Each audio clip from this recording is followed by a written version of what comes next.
Assalamualaikum warahmatullahi wabarakatuh to Madam Seri Amalina and my beloved friends. We are from Group 2 will present about FELCRA Berhad versus Adli Sharidan Sahar and others. So now for our group member is firstly me, Muhammad Firas bin Rashidi. My metric number is TIL231305. Next is Hasinda Mat Kaspuwa, DIL231327. Hi, Assalamualaikum. My name is Haslinda Matkasbullah, DIL 231327. For introduction, in the case of FELCRA Berhad versus Adli Sharidan Sahar and ORS, a civil action was heard by the High Court of Malaya at Kuala Lumpur. The case concerned issue of civil procedure arising from the alleged breach of contractual, fiduciary and professional duties by advocates and solicitor in handling client monies for housing development project. Through an examination of the writ of summon, statement of claim and the procedural step taken by the court, the case highlight the strict obligation imposed on legal practitioner, the application of limitation principle, and the role of civil procedure in ensuring accountability and justice. Parties and representation. The plaintiff was FELCRA Berhad, a statutory body corporate established under the National Land Rehabilitation and Consolidation Authority Succession and Dissolution Act 1997, which undertook a housing development project and engaged the defendant as a solicitor. The defendant comprised 7 parties. Defendant 1, Adli Sharidan Sahar. Defendant 2, Nurul Azliana Ani Abdullah. Defendant 3, Muhammad Irwan Nizam Khorizan. And Defendant 4, Nur Azlina Mat Saad. All advocate and solicitor. Defendant 5, Sharidan and Co. And Defendant 6, Azliana and Partners. Both law firm and Defendant 7, Nur Azlan Mat Huri, the office and marketing manager who was not an advocate and solicitor but was illegal to have been held out as a partner of Defendant 6. In terms of legal representation, Defendant 1 and Defendant 5 were represented by Mers Afiq Aziz and Co. Defendant 2 and Defendant 3 was represented by Mers Fadli Yaakob and Co.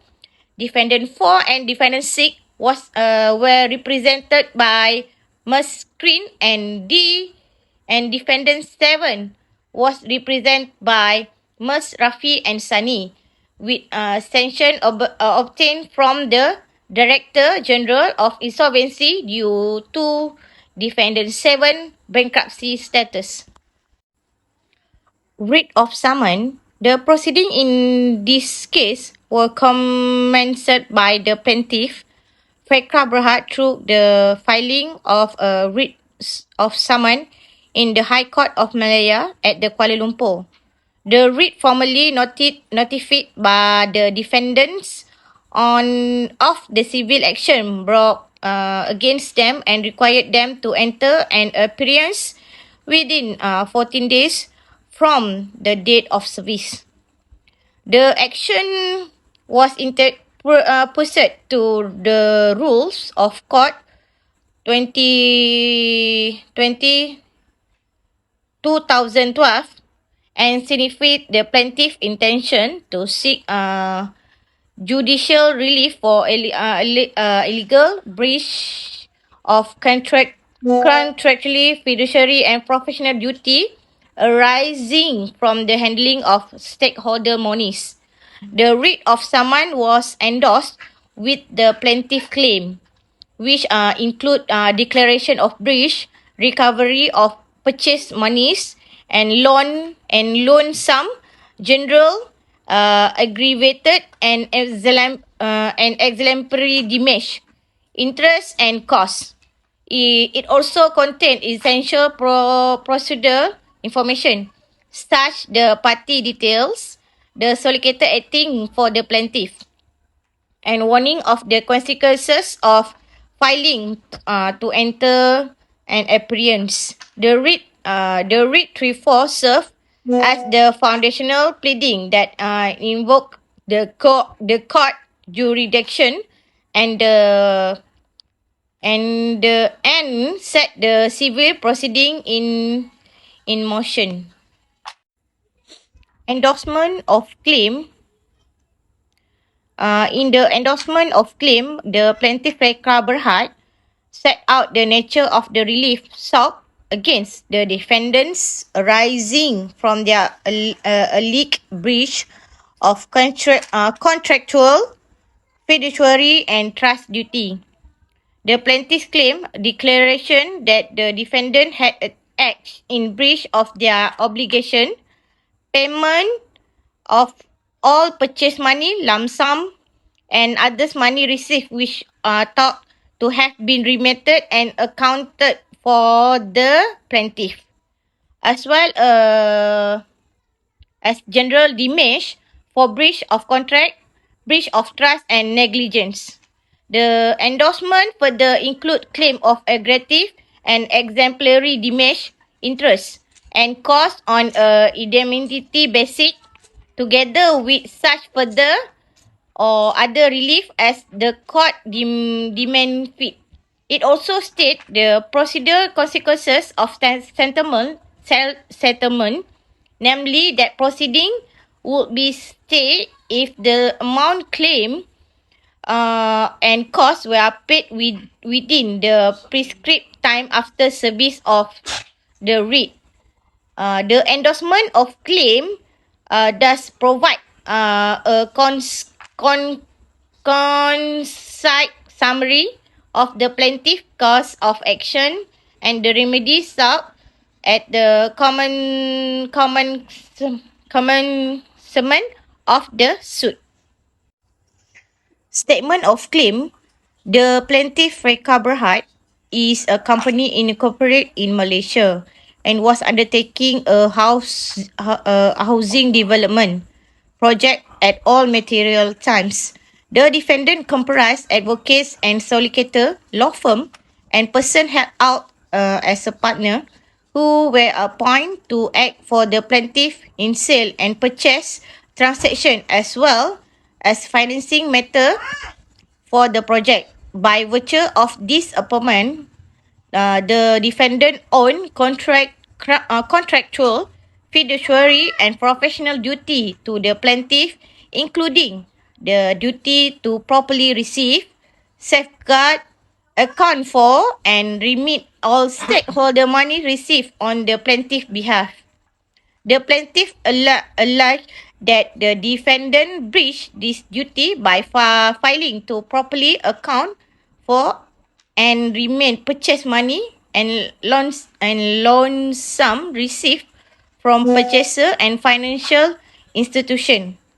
The defendant were further accused of misapplying and wrongfully retain the plaintiff money, thereby causing substantial financial loss. As a result of the breach, the plaintiff claims special damage amount around ringgit Malaysia 8,8.383,551.54 together with general aggravated and exemplary damage, interest, cost and such further relief as deemed fit by the court. Facts of the case. In FELCRA Berhad and Adli Sharidan Sahar and others, the plaintiff, FELCRA Berhad, engaged Sharidan & Co. and later Azliana and Partners to handle a large housing project sale, purchase and financing transaction. Defendant, including lawyers and one held out partner, received substantial purchase and loan monies but failed to fully account for or remit them despite repeated demands and undertaking. FELCRA had to reconstruct the account, uncovering losses over 8 million ringgit. The plaintiff sued for breach of contract, breach of trust, and negligence, and the High Court held all the defendants jointly and severally liable for failing to account for the monies. Next is limitation period issue. The defendant argued that the claim was time-barred under Section 6 of the Limitation Act 1953, but the High Court held that actual loss occurred only in October 2017 when the defendant failed to account for monies. The unaccounted funds constitute a continuing case of action, so the limitation defense was dismissed as meritless. Evidence and witness. The plaintiff case relied on documentary and oral evidence showing the defendant received purchase and loan monies, but failed to account for them. PW5 FELCRA legal advisor gave detailed testimony and produced documents, including agreement, bank statement, and reconstructed schedule, while bank records and prior judicial admission by some defendants further supported the claim. The defendants denied liability, but the court found their evidence inconsistent and preferred the plaintiff holding all defendants, including held up finance, in breach of their fiduciary duties to account for the monies. Pre-trial and trial procedure. The case underwent pre-trial management under the Rules of Court 2012, which issued clarified document exchange and pleading amendment to reflect different defendant positions. A 12-day trial followed where the plaintiff presented witness and extensive document to prove receipt and mismanagement of monies, while the defendant denied liability. After the cross-examination and written submission, the High Court evaluated the evidence and delivered a reasoned judgment, resolving all procedure and substantive issues. Lastly is post-trial proceeding. The High Court ruled in favor of FELCRA Berhad, holding the defendant jointly and severally liable for breach of contract, fiduciary, and professional duty, and ordering them to account for the under-remitted purchase and loan monies. General and exemplary damage were awarded with D4 indemnified by D2 and D3, and costs imposed included indemnity costs against D7. The limitation defense was rejected as the cause of action arose only upon the 2017 breach and involved a continuing duty to account. The High Court in FELCRA Berhad versus Adli Sharidan Sahar and ORS ruled in favor of the plaintiff, holding the defendant jointly and severally liable for breach of contract, breach of trust, and professional negligence for failing to account for client monies. This case highlights the strict fiduciary duties of advocates and solicitors, affirm that procedural technicals cannot protect wrongdoing, and reinforce civil procedure role in ensuring justice and maintaining public confidence in the legal system. That's all from us. Thank you.